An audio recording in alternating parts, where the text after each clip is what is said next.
Mornings in New York are always full of energy.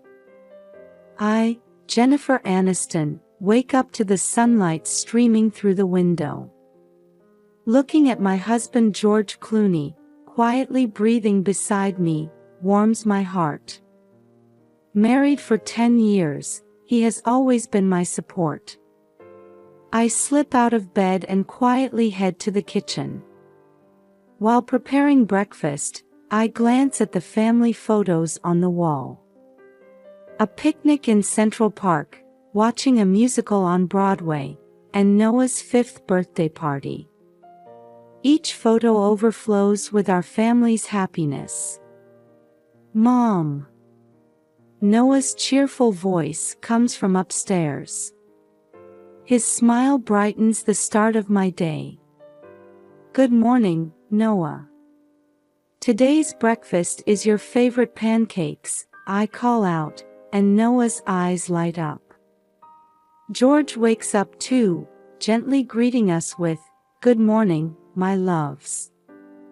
At 55, he's still charming and full of confidence as a successful real estate agent. But what I love even more is his devotion to family. During breakfast, we make plans for the weekend. How about a picnic in Central Park this Saturday? George suggests. Noah jumps up and down with joy. Yay! Dad, push me on the swings. I smile and remind them, but remember, Saturday morning is volunteer day. You haven't forgotten, have you? Reading to children at the local community center is one of my cherished activities. I've made many acquaintances in the neighborhood through this work. Of course I remember, Jenny, George answers. I'm proud of your activities. We can enjoy our picnic in the afternoon. Although George is successful in his work, he values family time. We make it a habit to spend every weekend together. I'm always filled with gratitude for his attitude. After breakfast, I see Noah off to kindergarten and start preparing for my volunteer work. As I select books and practice reading aloud, I'm enveloped in a pleasant sense of fulfillment. In the evening, George returns from work. When I ask, "How was your day?" he answers with a smile, "It went well. A new project has started. But the best part is coming home to see you all." Over dinner, we share the events of our day as a family. Noah talks about his adventures with friends at kindergarten, George about his success at work, and I share heartwarming experiences from volunteering. This daily routine is our happiness itself. Before bed, as I read a picture book to Noah, I think, may this happiness last forever.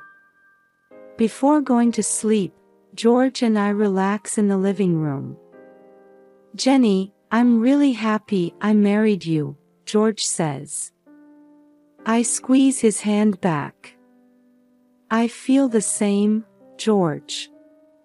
I love our family. As I lie in bed, I wish for another wonderful day tomorrow. I believe that these happy days for our family will continue on and on. A few days have passed since our weekend picnic in Central Park, and peaceful days continued. On a morning that seemed no different from usual, George woke up unusually early. "Good morning, Jenny," George's voice made me turn around, and he was smiling with an unusually nervous look. "What's the matter?" "You're up so early?" I asked, and George took a deep breath and said, "Actually, how about dining out with the family tonight?" Dining out? That's unusual, I was a little surprised. We usually ate at home most of the time. Yes, I made a reservation at Per Se. George's words made my eyes widen. Per Se is one of the finest restaurants in New York. It's a place we only go on special occasions. Per Se. But is today some kind of anniversary? I tried desperately to remember, but no special day came to mind. George laughed softly and answered, "Do we need a special reason? I just want to spend some luxurious time with the family." Those words filled my heart with warmth. I felt renewed gratitude for my husband, who made such special arrangements for the family amidst our busy daily lives.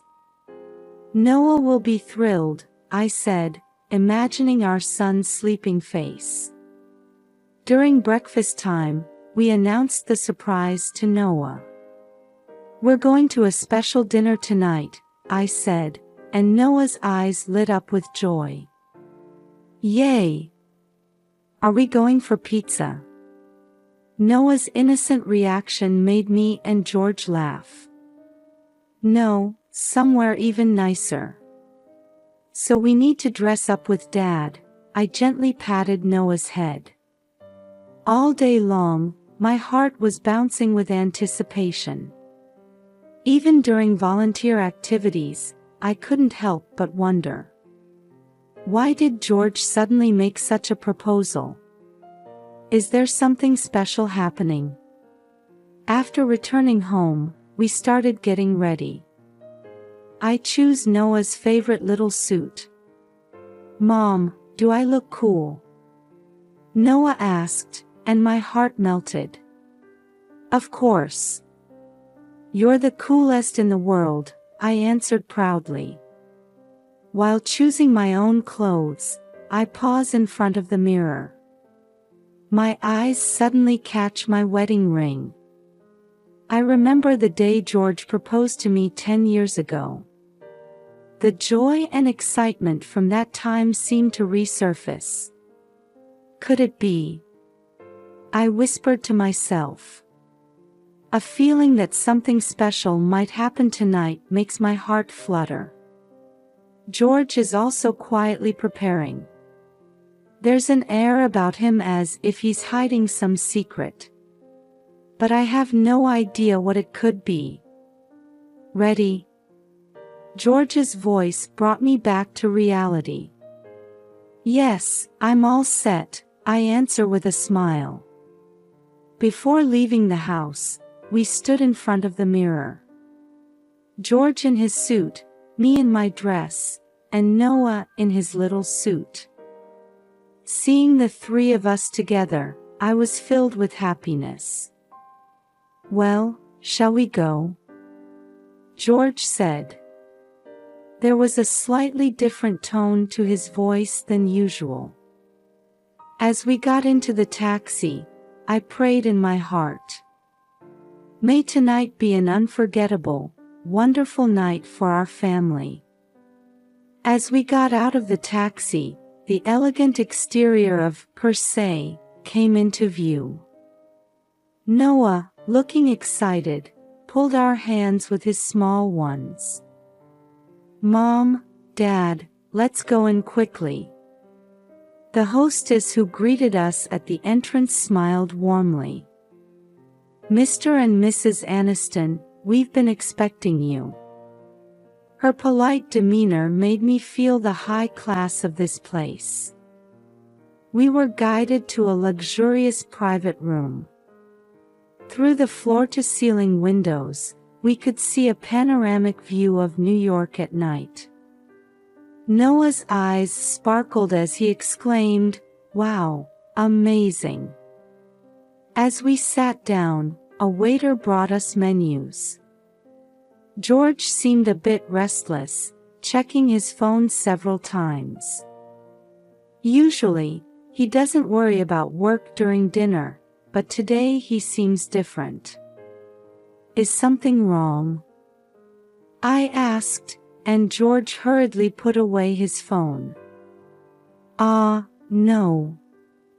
It's fine." Just a case I'm a bit concerned about. I felt a little uneasy, but I didn't want to ruin the pleasant atmosphere. I see, but today is family time. Let's forget about work.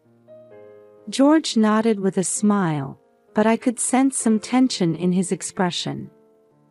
When the food was served, Noah's eyes widened in surprise. "Mom, what's this?" He pointed at the beautifully plated foie gras. "This is a special dish. Want to try it?" I explained, and Noah took a cautious bite. "It's delicious," he smiled. As the meal progressed, George's restlessness became more noticeable. He checked his phone several times and occasionally let out deep sighs. I was concerned but didn't want to ruin this special night.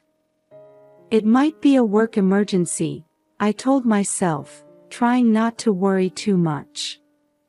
Instead, I focused on Noah's enjoyment.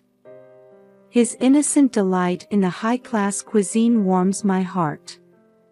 "Mom, this meat is so tender." Noah's exclamation made both George and me smile. In this moment, I strongly feel our family's happiness. However, this happy mood didn't last long. As dessert time approached and the waiter brought the menu, Noah's eyes sparkled as he chose a chocolate parfait. "I'm going to the restroom for a moment," George stood up. As he left the table, a strange uneasiness welled up inside me. Suddenly, a young waiter approached me. His name tag read, Matt. Matt looked around cautiously before whispering to me in a trembling voice. "Ma'am, you need to leave immediately. Your husband." I was shocked and almost cried out. Matt's serious expression told me this was no joke. "What do you mean?" I asked in a low voice. My heart was pounding furiously. Matt took a deep breath and started speaking carefully, as if choosing his words. "Please listen. Your husband is having an affair. And tonight, he plans to." His words made my mind go blank. "An affair? George? It can't be. We've built a happy home together." But suddenly, George's recent behavior flashes through my mind. Frequent phone checks, restless attitude. "How do you know all this?" I asked, trying desperately to stay calm despite my confusion. Matt continued with an apologetic expression. I'm a former intern at your husband's company. By chance, I started working here part-time, and today, I overheard your husband's conversation." Various thoughts were swirling in my head. Disbelief, fear, sadness, and anger. It felt like the trust we had built over the years was crumbling in an instant. But why tonight, us? The words caught in my throat. Matt shifted uncomfortably. "I don't know the details, but your husband's new partner found out about your existence." At that moment, I heard Noah's voice. "Mom, the parfait is delicious." Brought back to reality, I quickly turned to Noah with a smile. "Is that so? I'm glad you like it." Matt hurriedly tried to leave, but I grabbed his arm. "Wait, what should I?" "Ma'am, there's no time. You need to leave right now. I've called a taxi. It's waiting outside," Matt said with a serious look. Confused but determined, I looked at Noah. His innocent smile made me resolve. I must protect my son. Noah, hurry. We're leaving now, I said in a calm voice. But what about Dad? Noah looked puzzled. Dad will come later. Come on, let's go. I took Noah's hand and stood up. As Matt escorted us out, my head was full of confusion. Is this really happening? George, whom I've been with for years, is. Disbelief, fear, and sadness mixed together. Just before leaving the restaurant, I looked back and saw George returning from the restroom. Our eyes met, and he looked confused. At that moment, I felt like something decisive broke inside me. As we got into the taxi, I took a deep breath. What should I do now? But there's one thing for certain. Protecting Noah, that's the only thing I can do right now. As the taxi started moving, I hugged Noah tightly. It's okay, Noah. Mom will protect you. As the taxi started moving, my head was caught in a whirlwind of confusion. Next to me, Noah asked, Mom, why isn't Dad coming? But I couldn't find the right words. Noah, Mom needs to talk to you about something. Dad is going to be late because of work, I answered with a forced smile. Noah looked a bit disappointed but soon became distracted by the night scenery outside the window. Taking advantage of this, I instructed the driver to the west side of Central Park. As the taxi drove quietly, my phone started ringing. George's name appeared on the screen. A feeling of tightness gripped my chest. Ignoring the call, I opened a message from Matt instead. Please contact me when you reach a safe place. I'll explain in detail. Taking a deep breath, I replied, understood. We're heading to the west side of Central Park now. After a while, Matt called.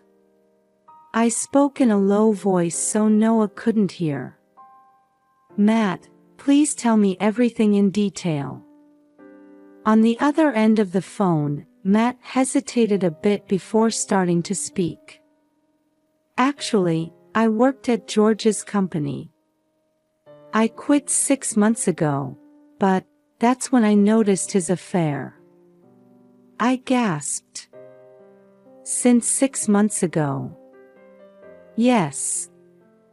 At first, I thought I was imagining things, but his behavior was clearly odd. And today, I accidentally overheard his phone call at the restaurant. Each of Matt's words stabbed at my heart. My husband's betrayal after years together. And the danger to us. Everything was becoming real. George's new partner, she found out about our existence, didn't she? I said in a trembling voice. Yes. And it seems she gave George an ultimatum. His family or her. With those words, something inside me crumbled decisively. All our happy days might have been a lie. The thought brought tears to my eyes. However, looking at Noah's drowsy face next to me, I steeled my resolve. This is not the time to be swept away by emotions. My son's safety is the top priority. Matt, thank you. What should I do now? Matt answered in a calm voice. First, find a safe place to stay. Then, I recommend consulting a lawyer as soon as possible, perhaps tomorrow. After hanging up, I looked at Noah again. His innocent sleeping face aroused a strong protective instinct in me. It's okay, Noah. Mom will protect you. As the taxi arrived at the west side of Central Park, I took a deep breath and considered my next step. I could feel that my life was about to change dramatically. After getting off at the west side of Central Park, I headed without hesitation to my best friend Sarah's house. Sarah seemed surprised by our late-night sudden visit, but she seemed to grasp the situation immediately upon seeing my expression. "Jenny, are you okay? What happened?" At Sarah's worried voice, I finally let my tears flow. After putting Noah to sleep in the spare room, I told Sarah everything in the living room.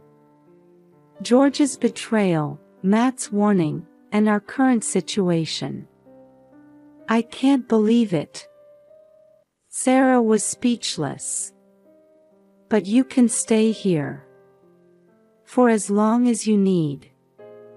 Her words brought me some relief. However, from that moment, persistent phone calls and messages from George began.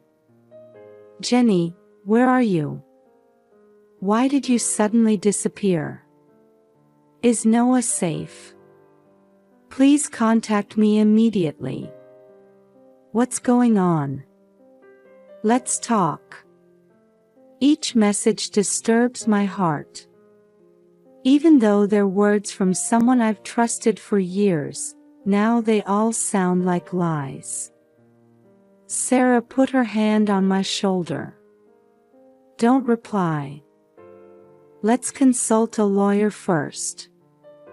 The next morning, I met with Lisa Green, a female lawyer Sarah introduced me to. After calmly listening to my story, Lisa gave me advice. "First, let's start the divorce proceedings.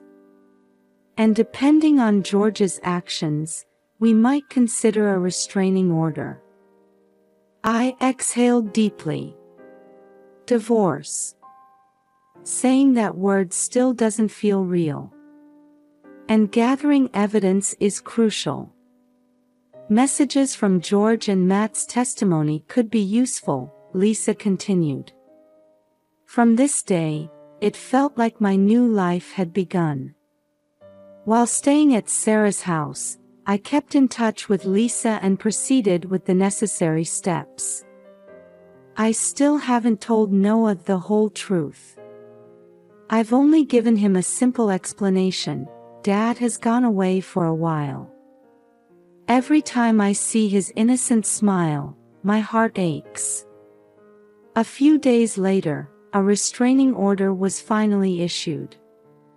George can no longer approach us. This ensures temporary safety, but the wounds in my heart don't seem easy to heal. At night, after putting Noah to bed, I look out at the New York night view and think. The determination to raise my son alone from now on. And the courage to overcome lost trust. Everything is uncertain and scary, but there's one thing for sure. Protecting Noah and making him happy. That's my only mission now. A week has passed since we took refuge at Sarah's house. Although Noah is confused by the new environment, he's slowly starting to adapt. Every day, I keep in touch with Lisa the lawyer, preparing for the divorce. One morning, I received a call from Lisa. "Jennifer, there's important information. The woman who seems to be George's partner has contacted us. She wants to talk to you." I gasped. "With her? But why?" Lisa explained carefully, choosing her words. "Her name is Amy. She's apparently a young employee at George's company. She seems to want to know the truth too. I hesitated. Would meeting Amy hurt me even more? But I felt the need to know the whole truth. All right. I'll meet her. Through Lisa's mediation, we agreed to meet at a cafe near Central Park as a neutral location. On that day, I nervously headed to the cafe. Amy looked younger than I had imagined. She was a woman with blonde hair tied back and a calm demeanor. Jennifer, I'm sorry we're meeting like this. Amy's voice was trembling. I took a deep breath, trying to maintain my composure. Amy, please tell me what happened. Amy started speaking with tears in her eyes. George told me that you were mentally unstable and unfit to raise Noah. He was trying to create a new family with me and Noah. Those words made my heart ache. However, sadness was greater than anger. You were deceived too, weren't you? Amy nodded. But recently, I realized George's true nature. He was manipulating both of us. He was trying to make you look like the bad guy and use me. Amy took out some documents from her bag with trembling hands. Please look at this. I nervously looked through the documents. What was written there was unbelievable. A detailed plan for George and Amy to gain custody of Noah. And even a plan to make me appear mentally unstable and ultimately eliminate me by staging an accident. He was really trying to kill us. My voice trembled. Amy nodded tearfully. George was planning to mix sleeping pills into the meal at the restaurant. And then on the way home, with a manipulated car. She choked on her words. I pressed my shaking hand to my forehead. To think that the person I loved had made such a terrifying plan. Thinking of Noah, I felt a chilling fear run down my spine. But why did you? At the last moment, my conscience hurt. Amy covered her face. I couldn't bear the thought of killing you and Noah. Knowing this horrible truth, we felt an even greater need to stop George's actions. We talked for a long time. Amy revealed that George had been committing fraud at the company and disclosed the full extent of his lies. At the end of our discussion, we made an unexpected decision. To cooperate and reveal all of George's lies and manipulations. Over the next few weeks, Amy and I kept in frequent contact. With Lisa's advice, we gathered evidence of George's wrongdoings. Testimonies from colleagues and business partners, records of inappropriate financial transactions. Bit by bit, the truth was coming to light. Noah still asks about his father. When is Dad coming home? Each time, it pains my heart, but I try to explain as gently as possible. Dad is far away right now. But he's thinking of you, Noah. When we felt we had grasped the whole truth, we decided to confront George. We chose Bryant Park, a famous park in New York City, as the location. We selected it for being neutral and public. On that day, Amy and I arrived at the park early. As the pleasant autumn breeze blew, we waited quietly. When George appeared, his expression was a mix of surprise and anger. What's this? Amy, why are you here? I took a deep breath and started speaking calmly. George, we know everything now. Your lies, your manipulations. George flinched for a moment but quickly tried to cover it up. What are you talking about? I didn't. However, as Amy and I presented one piece of evidence after another, George's expression gradually changed. Evidence of fraud at the company, traces of his double life, and his numerous lies. George, it's over. Our marriage, all your lies, I said with a resolute attitude. George tried to argue for a moment, but he seemed overwhelmed by our determination. Jenny, It's too late, George. We're starting a new life. Without you. After this confrontation, the divorce proceedings went surprisingly smoothly. George seemed to have given up fighting and admitted to all the facts. On the day the court's decision was handed down, I was filled with mixed emotions. The judge granted Jennifer full custody of Noah and ordered George to pay appropriate child support. After the judgment, I met George's eyes in the hallway. There was a hint of regret in his eyes, but there was no going back now. Can I see Noah? George asked in a small voice. I thought for a moment before answering. For Noah's sake, yes. But let's take it slow. We need to put his feelings first. That night, as I put Noah to bed, my chest was full of expectations and anxiety for our new life. Mom, is Dad never coming back? Noah's innocent question made me smile gently. Dad, will be living in a different place now. But he loves you very much, Noah. Things will be different from now on, but we can be happy. Hugging Noah, I made a vow.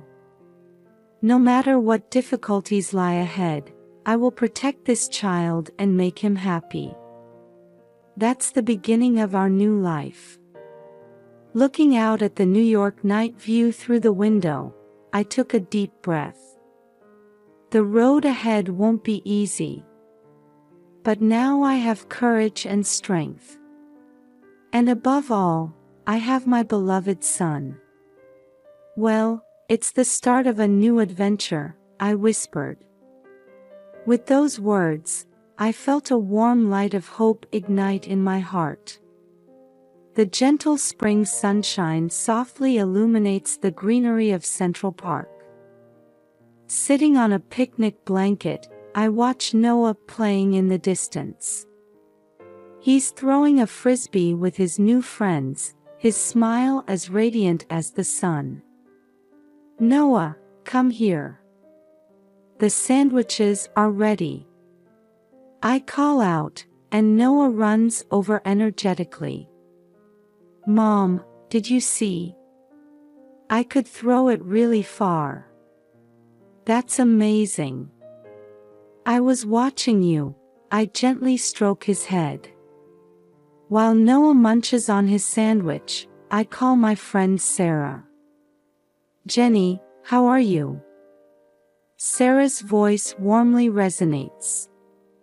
I'm doing well, really. It was tough, but I'm truly happy now. Noah is doing great too. After hanging up, I look at Noah once more. He's enjoying his lunch with a satisfied expression. This past year has been full of challenges. But these peaceful moments I spend with Noah seem to heal everything. Mom, what are we going to play next? Noah's question makes me smile. Well, what would you like to do? The swings. I want to ride with you, Mom. All right. Let's go. Taking Noah's hand and heading towards the swings, I whisper to myself. It feels like our new life has finally begun. As we ride the swings, soaring towards the sky with Noah, the sensation of cutting through the air feels like a leap into the future. Having overcome difficulties, living in this moment. Just that alone fills my heart with happiness.